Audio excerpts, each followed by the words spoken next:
I was taught that a family was a dad, a mom, a son, a daughter, a dog, and maybe a cat, if you're into that kind of thing. So naturally, when Rahel and I got married, I wanted to start that kind of family. Except for whatever reason, it wasn't happening for us. And I remember thinking, what the heck? What is wrong with us? Because everyone around us was getting pregnant so easily, it seemed like. And some people would boast, oh, it was such a happy accident. It didn't help that we were always surrounded by Korean church folks because they could be nosy as hell. Where are the kids? Why don't you have kids? When are you having kids? This ajumma, middle-aged woman, walks up to my wife, point blank, and asks her, are you pregnant? And Rahel says, no. Do you know what this lady then says? She says, well, why are you gaining weight? Like, what the actual hell? The pastor that married us got involved in it too. He's like, oh, it's been 7 years since you guys get married. How come you don't have kids yet? My wife looks him dead in the eye and says, oh, pastor, believe me, it's not for the lack of trying, because we try. We try hard. We try every day. And maybe we're trying wrong, so you can give us some tips. The look on the pastor's face was one full of regret for ever prying into our private lives. So we eventually went down the foster route.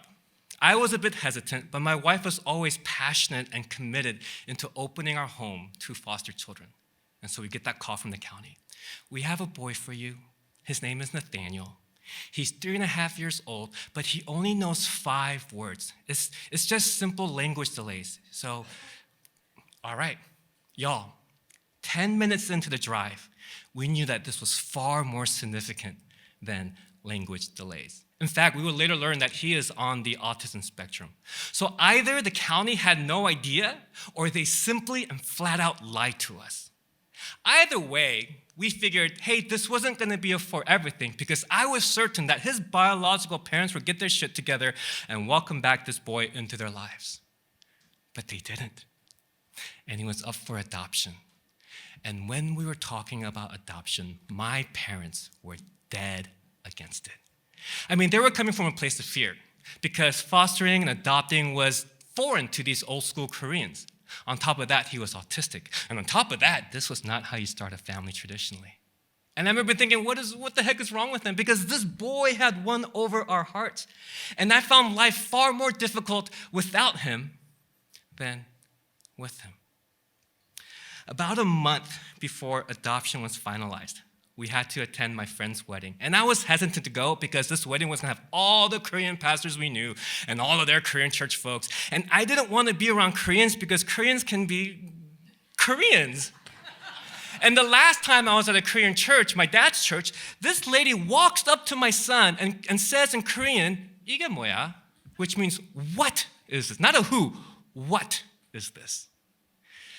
But as soon as we got to the venue, all the fears I had were gone, because my mom takes Nathaniel by the hand, walks him around, and introduces him to everyone as, this is Nathaniel, my grandson, from the heart. Like, what the heck? Where did that come from? But both my parents' behavior and attitudes seem to have shifted now.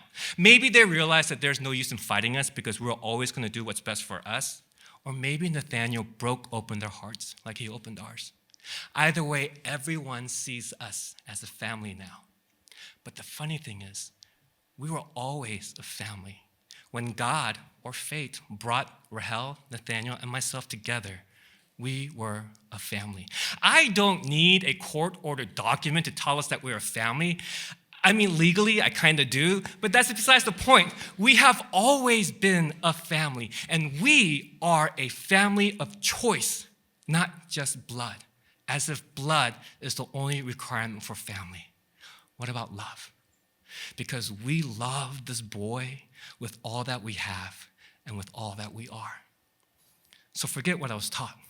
Today, a family for me is a dad, a mom, a boy, and a tortoise named Dede that will outlive us all. And I wouldn't change it for anything in this world. Thank you.